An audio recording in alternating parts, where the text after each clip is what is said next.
Ngomongin karya di Ini Bukan Podcast.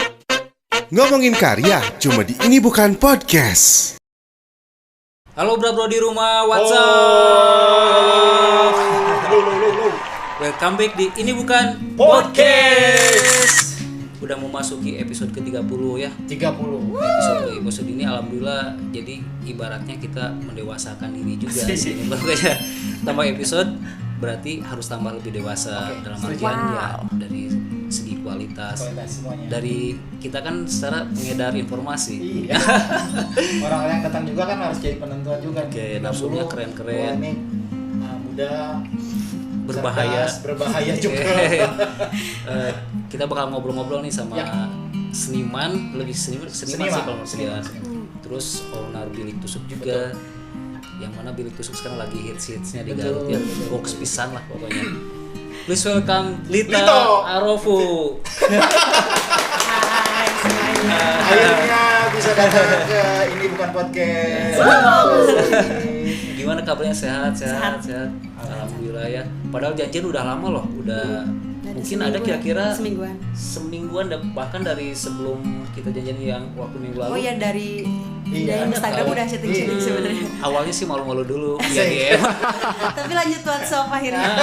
Akhirnya ini ya lanjut WhatsApp Ya. ya. Burger kill biasa. Burger kill. Bergerak sambil nyekil. Kayaknya dapat juga nih, bisa diundang juga ke sini. Betul. Makasih udah datang ya. Nagian pengen tahu nih, maksudnya secara profil kan di sini pastinya kan berbicara Bilik Tusuk juga. Ya, Bilik Tusuk. Terus juga aktivitas Lita nih. Menurut Gogon, tahu Gogon nggak? Gosip Underground. Oke. Gak penting. Gak penting. Itu bahasanya Mr. Kriwil itu. Menurut Gogon kan Lita juga aktivis sosial. Ya, Luar jelas biasa. lah.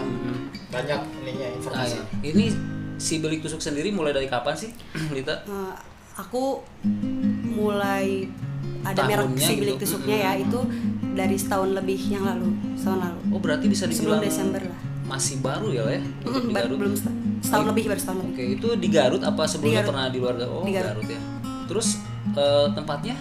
Tempatnya kalau sekarang kan aku buka kontrakan di Burung Bawah Sanding. Nah, sebelumnya aku home service karena kan belum punya tempat gitu. Oh, gitu Jadi ya. bertahap.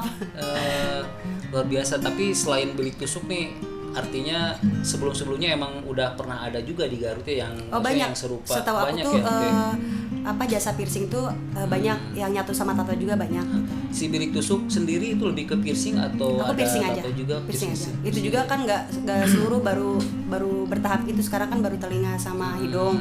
Kedepannya baru ke body yang lain. Oke. Pengennya gitu. Jadi penasaran nih Gian, awal Lita sendiri nih bikin Bilik Tusuk itu gara-gara estetikanya seneng atau misalnya gara-gara apa sih? Aku sih dulu SMA ya, masih SMA pengen banget punya piercing, pengen banget punya piercing. Sementara kan masih sekolah kan, keluar SMA langsung aku di piercing sama orang lain. Dari situ infeksi kan, karena emang belum mengerti. Aku sempat infeksi karena belum mengerti harus ngapain aftercare-nya gitu. Setelah itu aku belajar piercing sendiri, kayak nyari-nyari di YouTube, belajar piercing. Dan emang sebenarnya nggak boleh ya piercing diri sendiri itu. Dan itu rock and roll juga sama piercing diri sendiri. Luar Pada biasa. akhirnya bertahan dan berhasil Iya. gitu. Terus tiba-tiba ada temanku yang minta di piercing. Oke. Aku piercingin. Iya. Terus temanku bawa temennya lagi yang aku nggak kenal. Oke. Nyebar. Terus aku berpikir kenapa nggak buka jasa ya gitu. Dan Dan akhirnya aku buka jasa namanya Bilik Tusuk. Kenapa harus Bilik Tusuk? Bilik itu kan tempatnya yang tertutup gitu kan. Oke, Dan tusuk itu private dari ya. Fokusnya ke jarumnya, bukan pakai Piercingnya. tembakan karena aku Oke. pakai jarum, jadi tusuk gitu.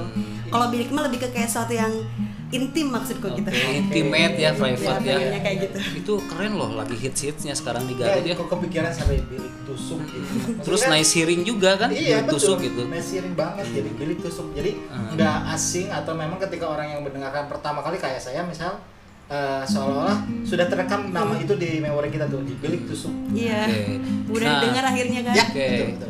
Mungkin buat bro di rumah yang belum tahu lokasinya di Gang Jalan- Burung Bau ya, ya, Jalan Gang Burung Sanding ya. Bau. Jalan Sanding. Sanding kan itu ya. Di Sanding terus ada Gang Burung Bau. Oke, Oke. nanti ada Instagramnya di sini. Iya, iya. Lokasinya juga ada. Oke, lokasinya juga ada. Nah, terus Gian boleh nanya agak pribadi nggak nih? Boleh. Maksudnya gini, kan Mr. Kriwil termasuk Gian juga ada stigma bahwa kalau laki stigma negatifnya kok di anting sih katanya. Nah itu menurut perspektif Lita nih seperti apa sih itu? Kan banyak juga cowok yang di piercing di aku yang emang sudah melawan stigma itu. Justru cara untuk melawannya adalah ya dilawan, maksudnya ya piercing gitu maksudnya, meskipun emang masih banyak ya plus minus yang didapat dari luar, tapi ya, fokusnya di aku adalah misalkan laki-laki ya fokusnya. Kalau ada laki-laki yang di piercing, aku suka tanya dulu, ini beneran atas dasar meyakinkan, apakah kamu punya alasan yang kuat atas ini atau sebatas hanya pengen piercing aja. Karena aku takut menyesal, karena kan emang sulit kalau piercing ke laki-laki, maksud begitu, kecuali emang laki-lakinya sudah ditato. Jadi aku nggak terlalu banyak bertanya, tapi yang ini mah yang nggak bertato, yang bersih gitu ya si kulitnya, tapi dia pengen di piercing, jadi aku terus aja nanya dulu. Kalau dia yakin ya berarti sudah selesai menurutku gitu. Jadi bukan hanya sekedar bisnis di situ ya, jadi memang ada hal-hal yang tanggung jawabnya ya. Betul. Luar biasa. Terus jadi emang kalau stigma itu bakal terus melekat sebenarnya, tapi kan kalau terus kita coba untuk lakukan sambil ngasih edukasi juga ke orang-orang bahwa piercing itu tidak melulu soal hal yang buruk gitu. Jadi intinya lebih berpikir positif aja dong ya. Oke, luar biasa. Nah itu kan dari segi estetikanya juga kan yang diperhatiin ya. Kalau misalkan digarisi seperti barusan, polemik juga akhirnya kan ya. Yang penting ada deal kan, goal juga gitu ya antara apa sih konsumennya sama orangnya sendiri. Nah masih inget nggak sih cowok pertama nih yang Lita tembak siapa tuh? Yang Lita piercing? Piercing sorry. Sorry. Ada. Konsumennya masih ingat nggak sih? Ada.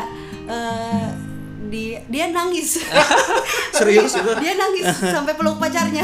Waduh. Karena dia takut jarum, tapi dia pengen di piercing tetap. Dan aku bilang beneran ini karena dia takut trauma sama jarum. Sudah di piercing karena dia panik, berdarah juga, tapi nggak berdarah yang hebat ya. Berdarah. Aku bilang tenang. Udah selesai nih, aku pasangin anting nih sekarang, udah pasang, sudah meluk pacarnya sambil nangis. Tapi senang sekarang lihatnya dia kayak happy aja ganti-ganti anting. Cuma kan pengalaman dia nangis dulu. Akhirnya nangis dia terus. Ya, jadi ketagihan juga ya dia ya orangnya. Ganti-ganti anting terus. Gian sih sempat ngutip juga dari si Bilik Tusuka, di situ ada statement yang luar biasa sih kalau menurut Gian. Jadi bahwa piercing itu memiliki kekuatan dan sihir. Betul. Itu khusus untuk orang-orang yang emang pernah ngalamin gitu. Itu kan maksudnya seperti apa sih? Jual lo. Aku kan suka nulis-nulis gitu ya, kayak piercing adalah terapi. Maksudnya kenapa terapi tuh banyak ya orang yang ketika sudah di piercing merasa sudah lega lebih cepat, makanya aku artikan sebagai terapi. Nah kalau misalkan piercing memiliki kekuatan dan sihir yang hanya bisa dimengerti oleh orang yang sudah mencobanya, coba dulu nanti kamu ngerasa bahwa ada sihir deh ini di sini. Gian emang jujur dulu kan sempat beberapa tahun yang lalu sebelum masuk ke dunia kerja formal sempat dong ngalamin. Sempat di piercing. Sempat tadi bahkan di belakang layar sempat ngobrol-ngobrol juga sebentar sama Lita kan. Akhirnya Gian jadi ilmu juga dong buat Gian, jadi insight banyak kan ilmu positif kayak perbedaan piercing sama tag dan lain-lain lah. Luar biasa itu nomor pisan ya. Jadi mencerahkan intinya juga seni itu yang disebut universal tuh memang seperti itu. Jadi selama ini kan kita ngebahas bukan hanya musik ataupun hal lain. Ya, seni itu luas ya. Betul. Keanekaragaman yang ada di kota kita ini memang patut kita ya, salah satunya Bandel Only. Masih muda banget lagi ya. Iya. Jujur Gian waktu lihat profile sih, jujur awalnya ini tuh seusiaan, jauh kalau seusiaan. Berharapnya biasa rebo itu.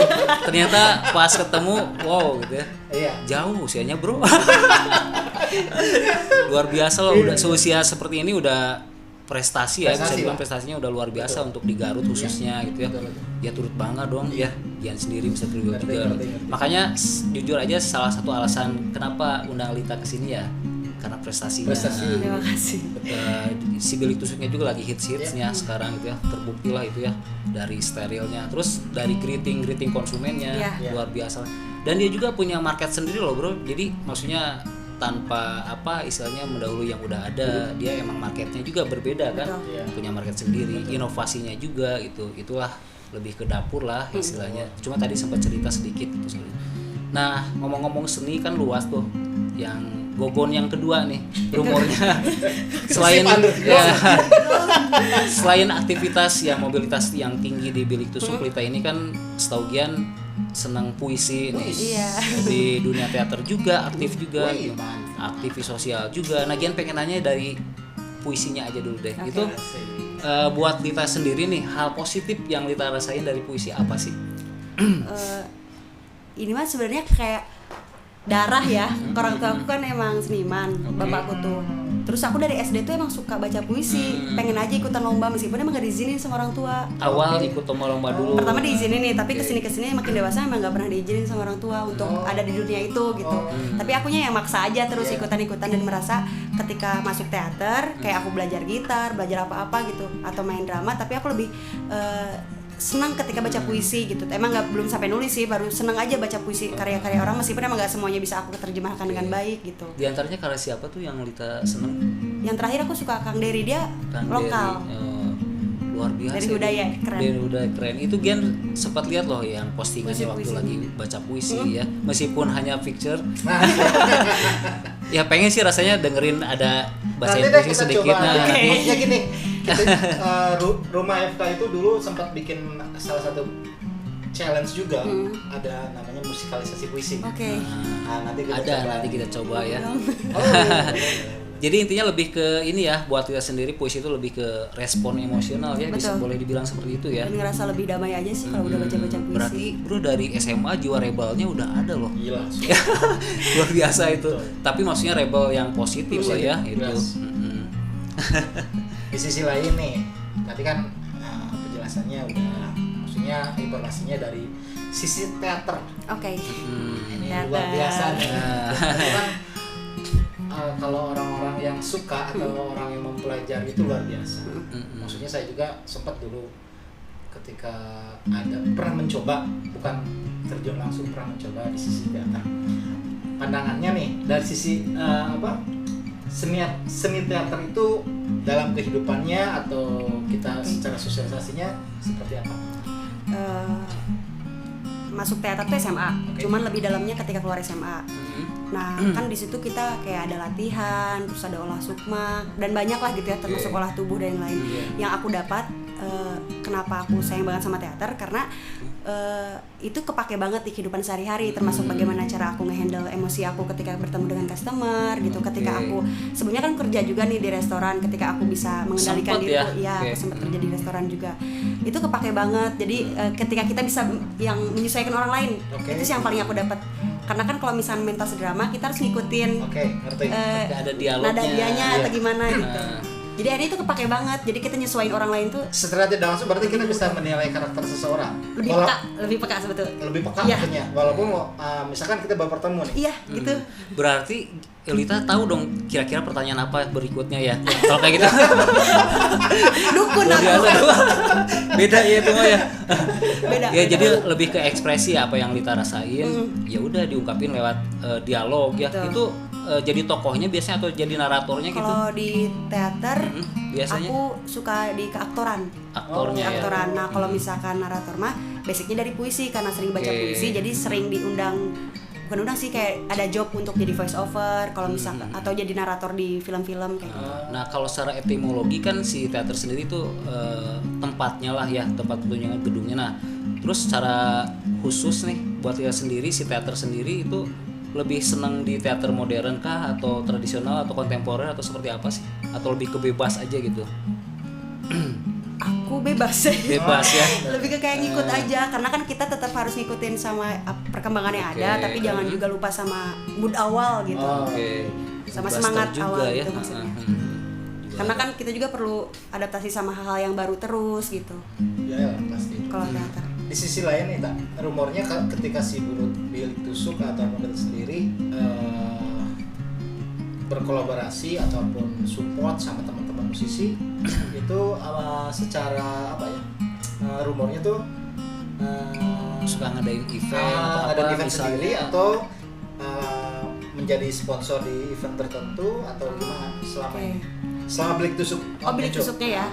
Kalau pertama kali tiba-tiba muncul apalagi di teman-teman musik, sebenarnya pas semenjak pasar gratis. Oke. Oh, yang waktu Safira ya? Yang Safira, Ya, terus kan yang banyaknya anak-anak KRSS musik ya. juga di Garut pada gabung di situ. Nah, dari dulu emang suka kepo, cuman gimana ya cara masuknya. Ternyata pas kenal sama anak-anak musik, aku bisa Involve di situ. gitu ke situ, minta tolong ke teman-teman KRS waktu itu. Minta tolong aku mau gabung dong dan diizinin gitu, dan seneng banget akhirnya bisa semeriah itu saat itu, dan aku senang hebat ketika ada di acara itu, orang-orang baru. Terus ketika lihat orang yang di piercing dan mereka bahagia karena kan saat itu aku kasih free piercing tanpa batas. Total berapa orang waktu itu? 30-an kalau nggak salah. Luar biasa. Sama sendiri ya atau ada Sendirian. Tapi ada temanku yang bantu beres-beres karena sempat ada berantakan. Karena satu bootnya kan Luar biasa ya. Kira itu ada timnya yang maksudnya bantu juga, luar biasa. Sebetulnya tim ada dong ya, cuma ada lebih cuman kayak untuk nanti bakal kedepannya bakal jadi tim real Bilik Tusuk, bakal pelan-pelan aku bawa gitu. luar biasa. Gian sempat merhatiin itu movementnya loh, itu yang pasar gratis itu. Bahkan si Bilik Tusuk ini kan rumornya nih bagi-bagi cuma-cuma loh antingnya, merchandise-nya. Betul nggak sih itu? Betul. Luar biasa itu. Dan ya meskipun ada maaf ada accident ya, sedikit ada kehilangan properti dan lain itu ya, itu bagian dari suatu apa ya, bisa dibilang itu miss lah ya, di luar kendala kita, di luar kendali kita maksudnya. Tapi itu at least luar biasa lah movementnya ya. Betul. Nah, buat kita sendiri nih secara apa aktivis sosial gitu. Nah, si Bilik Tusuk ini harapannya gitu untuk musisi atau misalkan untuk masyarakat luas itu pengennya seperti apa harapan dari si Bilik Tusuk sendiri? Oke. Aku sih pengennya Bilik Tusuknya sebagai apa ya? Bilik Tusuk sebagai media teman-teman buat ekspresiin diri kalian gitu lewat Bilik Tusuk, meskipun ini basicnya kan perhiasan ya. Penampilan gitu, tapi kan itu bisa menunjang kalian untuk menjadi lebih pede, bahkan bukan teman-teman musik aja, siapapun itu kan, entah anak teater apapun itu, ketika mereka sudah merasa percaya diri, mereka kan bisa melangkah lebih baik. Itu makanya yang aku bilang ada sihir di situ. Bahkan ada customer yang bilang, biasanya aku kalau tanpa make up tuh nggak pede, tapi semenjak punya piercing di hidung dia pede. Ngaruh loh itu ngaruh kayak gitu, beneran. ngaruh ke bentuk wajah, terus ketika misalkan ada perhiasan di telinga dan mengkilap gitu, itu juga pengaruh buat teman-teman lebih pede sih. Jadi harapannya untuk si Bilik Tusuk itu jadi lebih ke bisa ngasih sesuatu yang positif gitu ya untuk masyarakat luas gitu ya. Nah beneran itu waktu Gian juga dulu sempet ngerasain kayak ada hal yang berbeda ketika di piercing gitu ya, misalkan pas perform atau keseharian. Susah sih diceritain kayak apa, cuma kerasa aja gitu kayak beda. Coba dulu tapi jangan coba-coba juga gitu ya, harus tetap, seperti tadi kan harus setelah di piercing juga kan emang ada aftercare yang harus dijalanin ya. Jadi nggak semudah itu, emang kita harus ada lebih ngejaganya sampai perhiasan benar-benar sembuh gitu.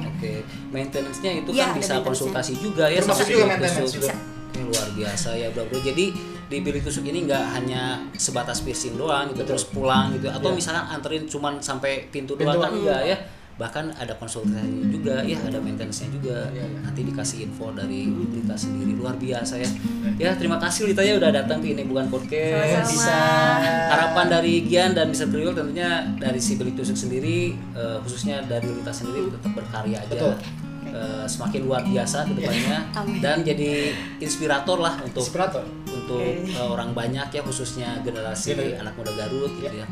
Karena banyak hal positif yang Gian kutip dari obrolan tadi, kayak momen sosialnya gitu ya. Kan kelihatan banget tuh dari Bilik Tusuk seperti apa. Udah mapan, masih muda, berbahaya, keren lah. Komplit. Terima kasih Alita ya. Terima kasih juga bro di rumah udah tonton channelnya dan selalu dukung kita biar channelnya tetap ada. Akhirnya Gian Eki Aritem pamit dan Mr. Faisal Kriwil dan narsum kita. Oke, kita bertiga pamit. Wassalamualaikum warahmatullahi wabarakatuh. Ini bukan Podcast.